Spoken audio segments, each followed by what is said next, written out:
Hello everyone, welcome to Europeans at Heart, a podcast created and hosted by young European ambassadors in the European Union.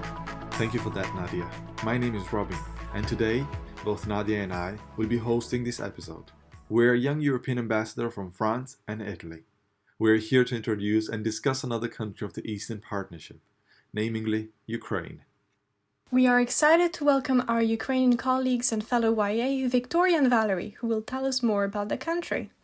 Today we will be talking about culture, featuring art, music and gastronomy, and talking about the environment too. But before we begin, let's review a few facts about Ukraine. Robin, tell us everything. Thank you for that, Nadia. Now let's dive right into some amazing facts about Ukraine that you might have never heard of. First and foremost, Ukraine is the second largest country in the whole European continent. Ukraine is bordered by Belarus to the north, Russia to the east, the Black Sea to the south, Moldova and Romania to the southwest, and Hungary, Slovakia and Poland to the west. Its capital city is Kiev. As you might imagine, the spoken language is Ukrainian. Interestingly enough, the Ukrainian language was rated the third most beautiful language in 1934, behind French and Persian. It was also rated the second most melodious, behind Italian. No wonder why they did so well at the Eurovision contest. Indeed, their song was announced among the top 10 entries of the first semi-finals. And finally it qualified 5th out of 26 participant countries. What an amazing result! Going back to languages, many Ukrainian citizens are bilingual. In fact, you will find people that can speak also Russian, or at least understand it. Since the podcast will focus on the culinary aspect as well, it is worth mentioning that Ukraine, to date, detains over 56% of fertile soil. And if you did not know, Ukraine is a top producer of sunflower oil. Indeed, is the first in the whole world. A deeper understanding of the cuisine will be given later on by one of our speakers. Thank you, Robin, for this very comprehensive introduction about Ukraine. Let's now welcome our wonderful guests, Valerie and Victoria. Welcome to you both. Valerie, would you like to introduce yourself first? Hello, thank you for the opportunity to join your podcast. I'm Valerie from Vinnytsia, Ukraine. I've been a young European ambassador since 2020. I study political science and public governing. As well, I run 2 NGOs promoting ideas of democracy, active citizenship, and lastly, promoting the implementation of sustainable practices. Today, I will be talking about the environment and its link with art. Wow, that's very impressive. Let's now turn to Victoria. Could you introduce yourself? Hello everyone, I'm glad to be one of the speakers on today's podcast. I'm Victoria Culinac. Now I live in the German Ukrainian city that's called Lviv. I've been a young European ambassador since 2019, and I truly believe that the experience that has changed my life. I study political science at Ukrainian Catholic University, and I'm a member of the International Association for Political Science Students. I've been a social activist for 4 years, so volunteering and project management are my key activities so far. Today I will tell you more about Ukrainian culture, and I'm sure it'll be engaging. Let's start with you, Victoria. A preliminary question to make us dream about your country. What do you like the most about Ukraine? Without any doubt, my biggest pride goes to our people. They are authentic, intelligent, and eager to go forward whatever its price. The Ukrainian youth has a special place in my heart, and I believe their ambitions and stamina will make our country go in the direction of prosperity and peace. Sounds very promising and inspiring. Now, let's kick off this episode by talking about the very first topic, culture. And to start this, what is your favorite Ukrainian song, Victoria? Honest, I'm a big fan of folk and classic Ukrainian songs. My favorite one is Dva Kolory performed by Cuisine. In translation, its name means 2 colors. This song always makes me feel nostalgic about the things I've never even experienced. It reminds me of the unstoppable time flow. It's really deep in meaning. You mentioned that you love folk and classical Ukrainian music. What would you say are the features of the traditional music of your country? If you're talking about sound, the major minor system developed in Western European music did not become so widespread in Ukraine. The most noticeable characteristic of authentic Ukrainian folk music is the wide use of minor modes. Talking about the lyrics, it often reflects some historical and personal events. You can notice that a significant amount of Ukrainian folk songs are describing a tragic love story between a man who's going to war and his beloved woman who's waiting for him to come back. People were putting in words what they saw. That sounds very unique. How would you describe Ukrainian music to someone who has never heard of it? I'll try to describe it in 3 words: tender, breathtaking, and unique. It charms with its melodies. Believe me, even if you have never visited Ukraine, you will feel the energy of this country through its cultural creations, particularly music. You describe it wonderfully. I'm really also a fan of Ukrainian music and I highly recommend our audience to listen to some of your amazing songs. Talking about song recommendations, what are your top 3 songs that we must listen to? What a great and a bit tricky question. So my top 3 playlists consist of these songs. On the first place, I'll put Vacolary by Cuisine.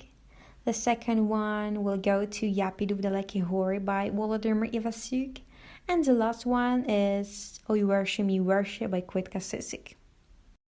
Okay, Victoria, I'll make sure to listen to all of them. The links to the song will be in the episode description to make it easy for our listeners to find the exact song. Moving on to another aspect of culture, let's discuss gastronomy. What is your favorite traditional food, Victoria? Veronica was any kind of filling. Basically, they are just traditional Ukrainian dumplings in some way similar to Italian ravioli. Veronica are often served with sour cream, which gives it a special delicate taste. The fun fact is that in Canadian village Glendon, there is a monument of a Veronica called a Monument of Pyric. I think it's a great idea to visit it. Wow, I did not know that it was a monument dedicated to Vareniki. I was wondering, are there any emblematic ingredients to the Ukrainian cuisine? Ukrainians use a lot of honey, poppy seeds, nuts in desserts, potato, beet, cabbage, and meat for main course. It's typical for Ukrainian cuisine. I would like to mention that traditional Ukrainian food is quite healthy and it includes lots of vegetarian options. Lastly, is it common for people to have their own garden, grow, and cook their own food? Yes, it doesn't matter who you are by profession, having even a small garden is a perk and a reason to be proud of yourself. For example, even though my parents are far from calling themselves as farmers, they have 2 gardens where they grow vegetables and flowers. Usually such gardens are available for those who live in private houses or in small towns and villages. Thank you so much, Victoria, for taking us on this cultural journey with Ukraine. Now let's turn to Valerie, who will be talking about the environment. What places does environment issues have in the Ukrainian culture? Is it something you would say a lot of people are concerned with? According to the newest research, nearly 90% of citizens find it important to protect the environment. They consider the amount of waste, air pollution, and water resources as major environmental issues. On the other hand, the World Values Survey shows that although people know about the problems, only a third of Ukrainians are ready to prioritize the environment over economic growth, even if it harms the environment. Most people are taught in the paradigm of Soviet education, saying that the earth and ecosystems, according to them, are considered to the endless and need no protection. This considered that we need time to implement ideas of sustainable development into the educational system and increase the level of eco-literacy among the population. Wow, that is quite different from Europe. What are you most worried about in terms of climate change? How does climate change affect your country? Droughts become more constant, which influences the harvest amount, as well as affects the number of efforts made to prepare the lands for the summer season. It also influences the economy, which depends on agriculture production. In any case, it needs time and financial resources to adapt to new realities of climate change. Ukraine is now listed as the country with limited amounts of water resources. This changes the equality of biodiversity and may even ruin ecosystems in the long term. I understand. And what would you say are the most alarming environment facts about Ukraine in this case?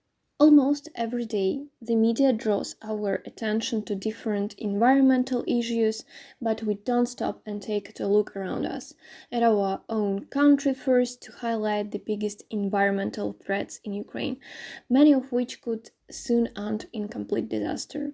As I mentioned, the Soviet heritage of Ukraine creates several issues. Numerous industrial plants and factories were built without any protection filters, and lots of this production leftovers are buried in an inappropriate way.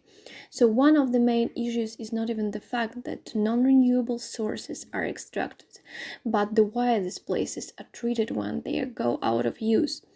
Another issue is nuclear energy. Ukraine is heavily dependent on it. There are 15 nuclear reactors generating about half of Ukraine's electricity. Lastly, deforestation, especially the illegal one, is a big danger for the western regions of the country, as it may worsen the effects of climate change. Talking about energy, how developed is Ukraine in terms of renewable energies? Ukraine has made significant renewable energy progress in recent years, and its development is one of the government's priorities because of its potential to reduce natural gas dependency and enhance energy security. Tariffs for electricity produced from renewable energy systems are designed to promote this development. Ukraine has great renewable energy potential, both in terms of wind and solar energy. The share of renewable energy in the total electricity generation in Ukraine is currently about 2%, and the share in value is around 8%. Ukraine's above average annual amount of solar irradiation, it's even more than Germany, the industry leader, makes the country a very attractive producer of solar energy, particularly for existing industrial facilities and the growing agribusiness sector. The region of southern Ukraine is ideally suited to wind power development, owing to above average annual wind speed, which makes production economy viable. Among recent victories, the first industrial energy storage system created in Ukraine will be tested in Vinnytsia. This means that we will be able to use solar and wind energy when needed and not just when it is being produced. Finally, some good news. Also, while preparing for this interview, you told me about the project of an eco festival you are currently working on. Could you tell our audience more about it? Yes, sure. So, members of my NGO, some of my friends and I are working on a local eco festival, Dili. It's a local event that unites the civic sector, businesses, and local authorities, as well as other citizens on the territory of the former youth camp, to enjoy the last sunny summer days, listen to music, and learn about more conscious entertainment. Wow, Valerie. And where and when will it be? How many people are involved? It will be held in early September 2021. Currently, we're working jointly, our team of 10 people, in cooperation with local experts, activists, and local authorities. As well, we're going to hold a forum to discuss the environmental problems from different perspectives. That sounds incredible. Could you tell us more about the aim of the event? Where did the idea come from? And what's the story behind it? Our aim and motto is Save the Planet by Having Fun. As I mentioned before, eco-literacy is a part of civic culture, and lots of people do not know how to become more eco-friendly and conscious.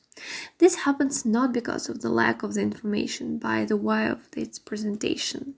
We want to show that it doesn't take much effort to sort waste into several fractions or reduce the amount of plastic in everyday life. Even though neither my friends nor I major in any ecology or environment-linked degrees since 2019 have been highly involved in this project because we wish to make an impact to improve the situation and encourage younger generations to start solving environmental issues on a local level as well.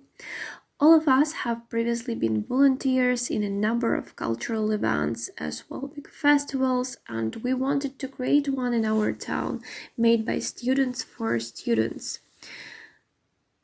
We found out that a festival is an optimal way to both celebrate youth and in a non-boring way to show everything that we do in our everyday life can be sustainable.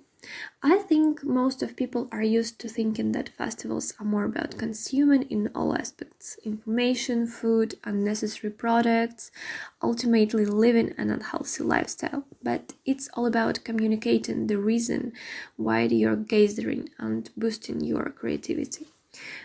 We also were inspired by the British festivals and their will to implement green policies to their activities. That's brilliant. You're a living inspiration. I remember that you wanted to talk about the environment, but also about art. How are these two topics linked together? Art is a great way to reflect on everything that happens with us without using formal logic.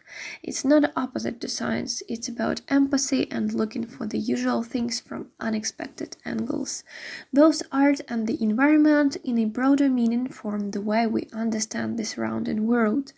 Numerous theories prove that temperature conditions, land structure, and a lot of other factors shape the character of the societies living and its values. After that art reflects on its values, declines, fixes, or consolidates them. Furthermore, art and environment are elements of the bigger phenomenon as culture and even civilization, so they can indicate us about the upcoming changes or tell unexpected facts about the nowness. Wow, I can see how art is important to you. Art is not only the way to reflect, but as well to see and accept the reality. It refers to the imagination and various possibilities. I grew up dreaming about becoming an artist, so it always took place in my heart. Within time, I learned to think about art as a wide concept that may refer to a number of meanings in different spheres. Linking your artistic and scientific path, I would like to ask you, would you say that the environment and the eco movement have changed the way we perceive art? Yes, the changes of art periods may be also referred to in time with the ways we understand the environment and the planet. This is very true. We come to the final part of this episode. Let's talk about Europe. Victoria, what is the first thing that comes to your mind when thinking about the EU? European values are the first things that comes to my mind. Human rights, love supremacy, democracy, equality, freedom is what makes the society go forward in development, and that's what I associate with the European Union. Valerie, tell us what is the best experience you had so far with the European programs you've taken part in? I took part in several Erasmus youth exchanges. This is how I discovered the perfection of youth work and informal education, peace building and active citizenship training that were so easy to participate in but super helpful to consolidate all the knowledge I've gained during my academic study. This concept of studying and having time and having fun at the same time I brought back to Ukraine and tried to recreate in my own projects now. And Victoria, did you ever find out something about the EU that surprised you? For me, it was surprising to find out that the European Parliament is the largest and only directly elected international body in the world. The European Parliament has also become the only international assembly with directly elected members in the whole world. By the way, its first president ever, back in 1979, was a woman. That's what surprised me in a pleasant way. Wow, I did not know that either. Thank you for finding out and telling us, Victoria. Now, Valerie, what do you think could be done to bring young people from your country, Ukraine, and the EU closer together? I think civic and informal education could. Lots of young people do not know about the possibilities open for both European and Ukrainian youth. There is so much space for common growth. So keep on promoting civil participation and democratic decision-making in general may be among the key actions to build the cooperation of young people, so it broadens their worldview and strengthens their values of democratic development. As well, it may be done in so many ways as academic mobility, youth exchanges, books and policies recommendation writing, etc., etc. These practices increase level of consciousness too. In your opinion, Victoria, if the EU could do something more for your country, what would it be? Now Ukraine needs support on all frontiers, social, economical, and political. It's important to favor new investments, support initiatives that strive to achieve the rule of law and common national security. European Union already helps Ukraine in a significant way, and I hope this support will stay durable. Lastly, Valerie, how does the EU contribute to making Ukraine a greener and more sustainable country? Cooperation is key as always. Ukraine and European Union cooperation in the spheres of environment protection and climate change takes place since 1998. Ukraine, like member states of the European Union, is party to the European Energy Charter. It provides for promotion of fair and equal treatment of investors, stable, equitable, transparent conditions for investors, and the concept of reasonable expectations. So, the main objectives of Ukraine and European Union cooperation in this area include development of overall strategy on environment, covering planned institutional reforms for ensuring implementation and enforcement of environmental legislation, division of competence for the environmental administration at national, regional, and municipal levels. To conclude this episode, I would like to ask the serious traditional question to our guests. Would you say that you feel European at heart? What does this mean for you? Valerie, would you like to start? For me, being European means uniting different conceptions of self-understanding by sharing same values of freedom, human rights, dignity, and democracy. Saving heritage of your own country but moving step by step with the globalized world is the thing that teaches us tolerance and helps to become stronger together. What about you, Victoria? For me, the concept European at heart is about dedication to common values of freedom and respect. I feel that I'm European at heart, and that's, in my opinion, a reason to be proud of. Thank you both for those very interesting answers. What about you, Robin? What makes you feel European at heart? Well, I still remember the day when I was granted naturalization as an Italian citizen in June 2018. That was a pivotal moment in my life, as not only I became Italian, but I also knew that I was European. Hence, I define myself as a European at heart, as it gives me a sense of belonging to a bigger community, which dwells on mutual respect and support, as we have seen throughout this podcast. That's definitely a change in one's life. Thank you so much, Valerie and Victoria, for joining us today. We had a great time interviewing you and learned so much about Ukraine. Robin and I hope to see you soon in Ukraine on a visit. To our listeners, thank you for joining us for today's episode of our podcast. Please subscribe and share it with your European friends. I'm certain that you will continue in learning more about the Eastern Partnership countries on this journey with us.